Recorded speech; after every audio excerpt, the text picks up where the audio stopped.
The Bitcoin price is breaking out to the upside in an absolutely gigantic way. Is it possible that the next realistic halving target is somewhere near 20,000?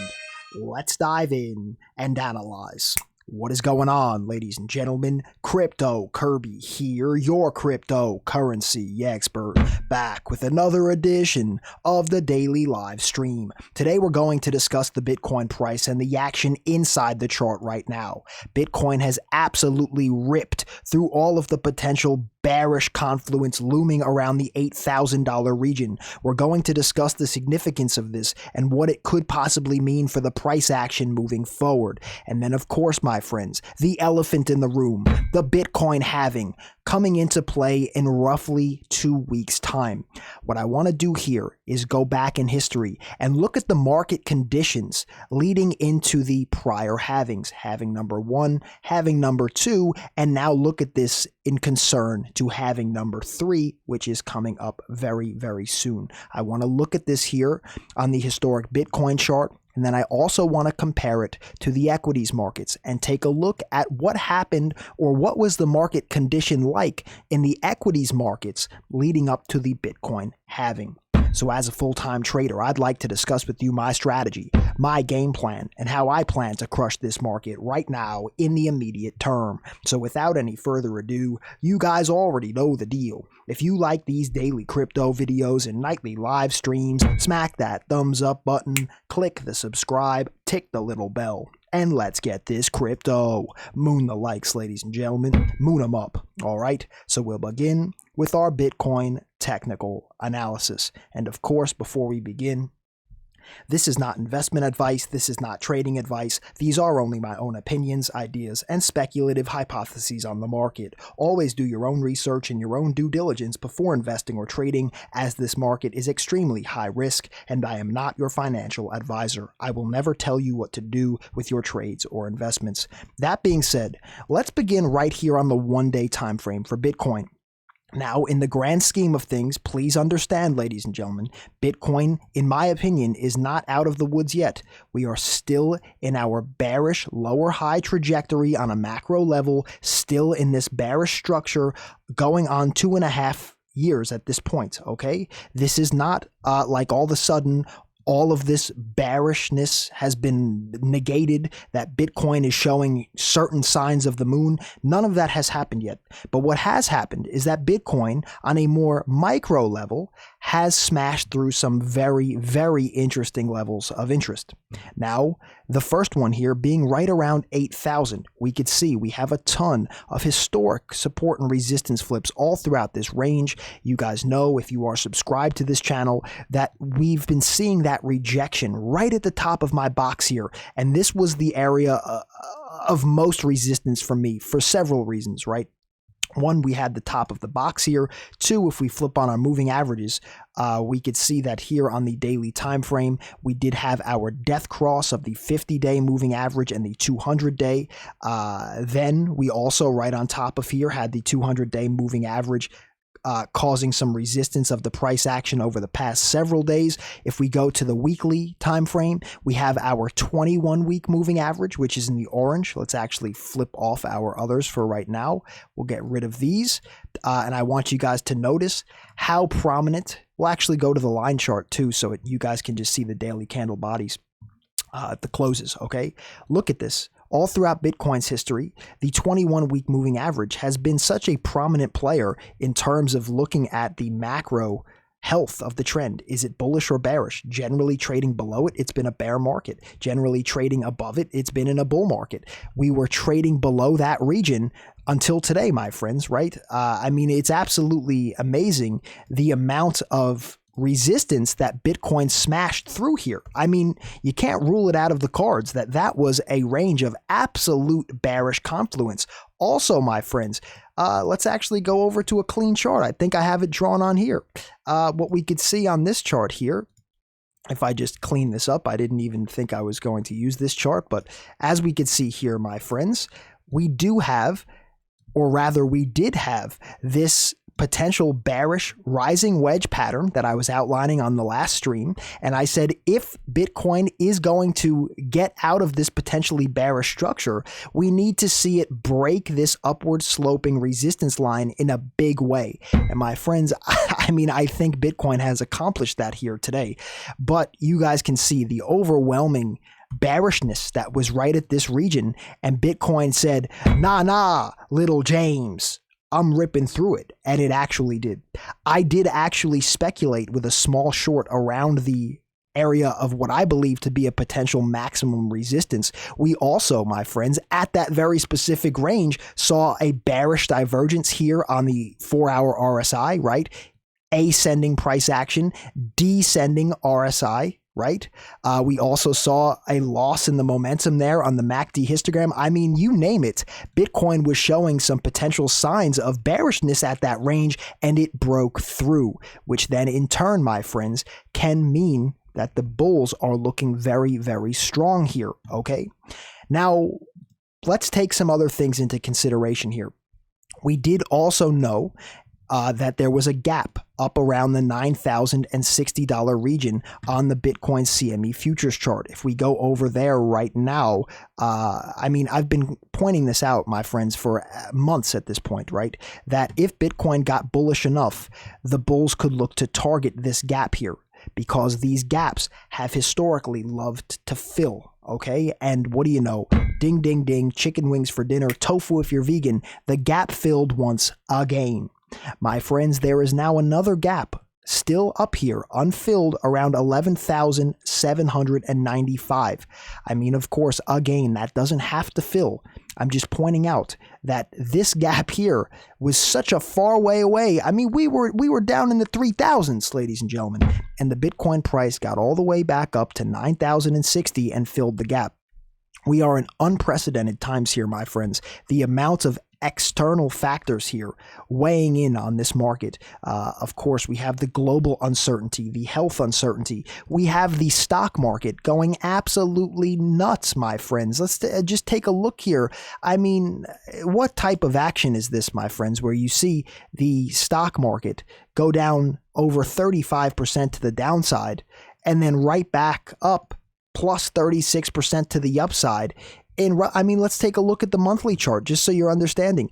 This is unprecedented action that we're seeing here, and in my opinion, has been very, very closely correlated with the price of Bitcoin, and that is why I showed you in the beginning of the video. I want to look at the halvings compared to that environment of where we're at now.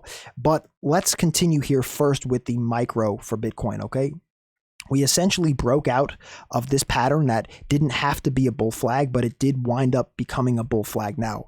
We hit the gap target of 9,060, so that's been filled. And basically what I have to start taking into consideration now is, hey, is it possible that the buyers may get exhausted at some point here? Well, let's look for some clues, okay? We see here that our RSI is now into overbought conditions, which can lead to a sell-off in the price because, you know, essentially we are in overbought conditions, right? Then if we look here at our MACD histogram, right, my friends, what do you know? Rising price action, right? Ascending higher highs. And on the MACD histogram, descending lower highs. Another classic bearish divergence, my friends, okay? Also, just keep it in mind, we hit that gap target. It's possible that that is also another psychological factor. So we're overbought on the daily RSI, have a descending profile there of lower highs on the MACD histogram with ascending highs on the price action. That is a classic bearish divergence. Also, couple it with the fact that we are right now testing this old area here that you could see was multi-month support on our descending triangle before our plunge down, okay? This, in theory, could flip into new resistance. Old support loves to tentatively become new resistance, and it did become new resistance twice upon our double top retest here before the plunge, right? Will this act as resistance again? And more importantly, will it create another lower high on a macro level, my friends, to keep the absolute bearishness of this multi-year downtrend intact, right? You can't lose focus of this, right? The Moon Boys, oh, Kirby, but you're too bearish, Kirby. I mean, James, there's nothing that I can do here to change the fact that this structure has not been negated, right? Yes, this action is wonderful. I mean, that is amazing bullish price action, but the overall macro structure has not been changed, right? I mean, I hope that you see this. If you can't see this, I mean, I don't even know what to tell you. I get choked up for words. I don't know what to say because it's very blatant and very blatantly obvious that this trend right now is not out of the woods, in my opinion. If we can get above 10,500 and consolidate up in this region, that's a whole different story, my friend, right? Whole different story at that point, right? Where we could then possibly be saying, hey, this may have just broke bearish multi-year structure. We're now going to start to potentially create a new longer-term bearish multi-year structure. And that is when things like dip buying and creating new higher highs instead of creating lower lows becomes a real possibility for a multi-year bull run. Let's get this crypto, okay?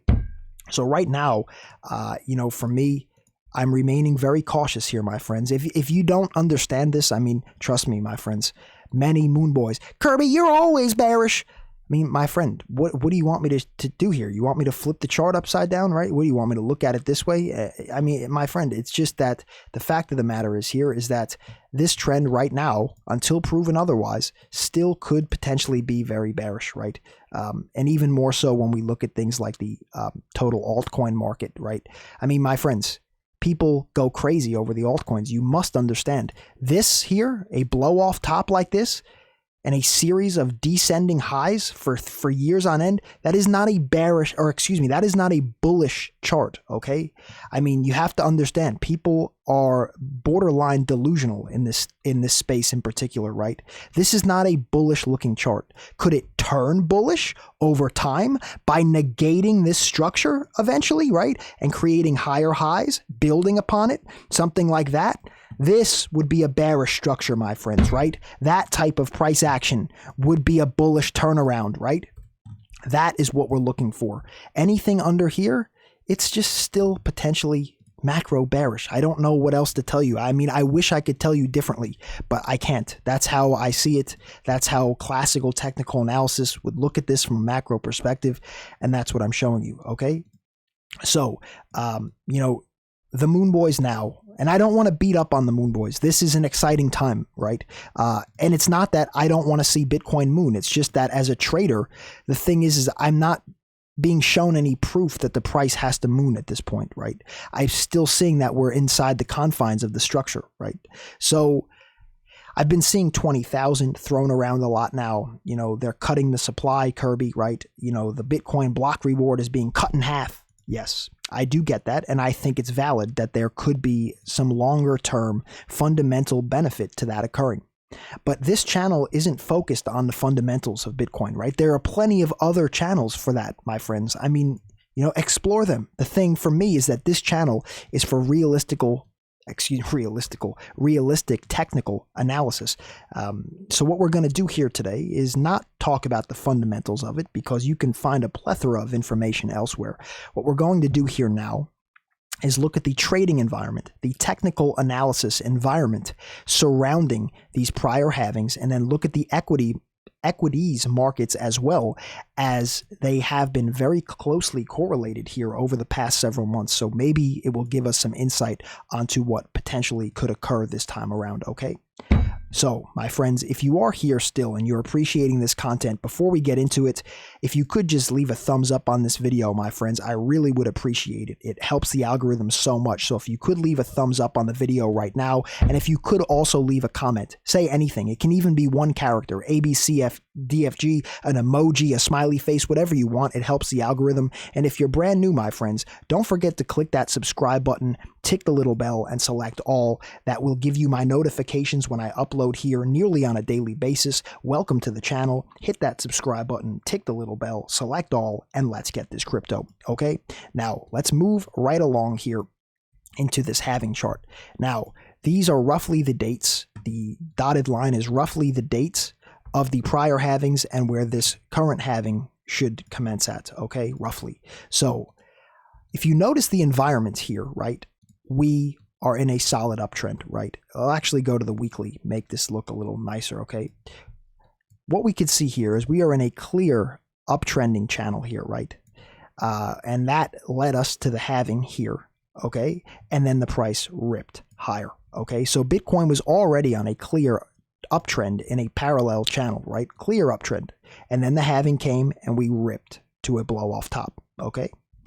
Look over here, same type of deal, my friends. Trending in an upward sloping parallel channel. And then the halving commences, continue, and we rip to our blow off top at 20,000. I mean, essentially they're identical in structure, right?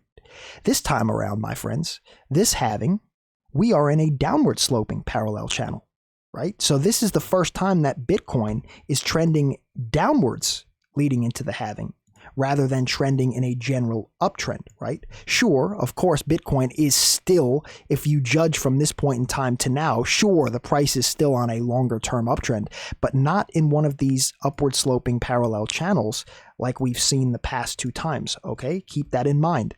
Now, let's go over to the S&P 500 chart. As I've stated, it's very interesting what's gone on here. Just like Bitcoin, the S&P was on an upward sloping channel leading into that halving, and that led to absolutely explosive price action further in the S&P after the Bitcoin halving. Then, the next time, my friends, Bitcoin had again started in an upward sloping channel here, right? And it led all the way through that bull run of 2017. And now, my friends, look at where the third halving comes in, right in the midst of all of this heinous garbaggio price action. I mean, it's very visually easy to see the difference here, right? It doesn't have to mean anything in the long run, right? We're just pointing out that there's differences with this time than there has been in the past. These two were very similar, both on the S&P and the Bitcoin chart, very similar. And now this is different here in the S&P, heinous debacle, and it's different on Bitcoin as we are in a downward sloping channel rather than an upward sloping channel that we've been in twice before. Let's get this crypto. Again, if you see this, just leave a thumbs up for me, ladies and gentlemen. Thank you. Is this time going to be different? It's possible. I also want to point out that on the DXY here as well, right, that throughout 2017, my friends, if we take a look here, 2017, the DXY, which is the US dollar index, right, absolutely plunged. It was an immense bear market for the DXY, right? It dropped about 15% in value that year, okay? And that is the year that coincided with Bitcoin's epic 2016 bull rally, right? So things like this, my friends, you have to take it into consideration, right? That epic bull rally there for Bitcoin took place 2017. That was the DXY. Now here we are. This is the DXY, right? It's completely different here than it was here. It's just some things to take into consideration, okay? Because we are at a point in time here where the mining is going to potentially become very difficult for miners in terms of profitability after this halving in particular, okay? And a lot of smaller scale miners are not going to be profitable any longer after this, right? That's just the fact. That's just how it works. So the thing is, for me, is if we are to see this price continue lower, it actually could benefit some of the larger mines where, yes, they're making less money than if the price was higher, but it could lead to a ton of small mining companies, which are essentially competition to them, sharing their piece of the pie in terms of block rewards and fees. It could get them to close down their businesses for good. And then essentially, if the price has been hovering at a very low profitability level for a while, that's when, essentially the mining companies could look to start investing more and looking to essentially help the price move upwards once they feel that, they have control over that domain again, right? Let's get this crypto. I mean, that's just a speculative theory on that end, my friends. That doesn't have to occur. I'm just stating, we know that the mining conglomerates have a stronghold on the price of Bitcoin, right? We know that. They're the ones that run the network, right? So for me, my friends, the thing is here is that these halvings, they're all, subject to each unique environment. We've seen that the past 2 times, they've been very similar. This time it looks very different to me, okay? And the price to mine a Bitcoin is very, very expensive now. So just keep it on your radar. There's not much that I can really speak on about that at this time. Like I said, I'm not going to go crazy into the fundamentals of it. But for me right now, Bitcoin is certainly at a level here that's interesting. If we can back test and hold here, I mean, it could be enough to get optimistic that we could break the bearish structure. I would love to see that. I would love to see us get above 10,500. I would love it. Right now, we're still not out of the woods yet, although there are more bullish things starting to happen here than we've seen over the past several months, okay? So right now, I'm going to be looking for trading opportunity. Like I stated, ladies and gentlemen, I did wind up taking a little short here. I'm out of my short now. I tried to, if this was going to be the top, I was looking to ride this baby down. It was not the top. I'm out of that trade now, and I'm looking for my next opportunity. So if you do want to see exactly how I'm going to be trading this market in real time, my friends, I will keep you updated with all of my trade setup ideas in real time in VIP. I will keep you updated with my strategy updates, my entries, my exits, my stop losses, all of it exclusively for you in VIP. If you're not in my VIP already, sheesh, today is the day. It's time to transform yourself from average Joe into savage Joe. Let's get this crypto. I'll see you in VIP right now after this video. And my friends, for me, this is still looking like nothing has changed in terms of the structure. In terms of the indicators, there are some things potentially beginning to turn around. Just keep in mind that we still could be on, and we could still be in an area here where a rejection can occur. Bearish divergence potentially there on the MACD histogram one day. Overbought conditions, RSI one day, headed into an area that has proven multiple times to act as a resistance level, right? Old multi-month support that's flipped into resistance. We could see it act as potential resistance again. This is a very unique time here. And like I said, the correlation with the equities markets right now has been absolutely uncanny, my friends. These, in my opinion, are coming up on potential areas of concern as well, right? 0.618 Fibonacci extension target for the Dow Jones. Not that far away, up around 25,200. We're seeing it right now on the S&P being met. So, I mean, are the equities going to reverse? I mean, that is yet to be seen either. Or are we going to get a full V-shaped recovery to the upside? I mean, Bitcoin has so closely followed these that, I feel like if these reverse here, Bitcoin may reverse with it. If these continue to run, I see no reason why Bitcoin won't run with it unless it decouples, right? But for the time being, it has not decoupled, in my opinion. So tons of external factors at play here. Keep your wits about you. Don't let this market drive you insane. It's very volatile, very, very interesting to say the least. Okay, so just keep your wits about you. That's all I can say. Okay, so keep in mind here, remember this halving chart that I've shown you here. Let me know what you think about this. Again, if you could, my friends, leave a thumbs up, smack that thumbs up button, click the subscribe button, tick the little bell. Let's get this crypto. My friends, until next time, the Don has spoken. Be safe, be happy, be healthy. It's your boy, Crypto Kirby. Peace and love, my friends. Curbs.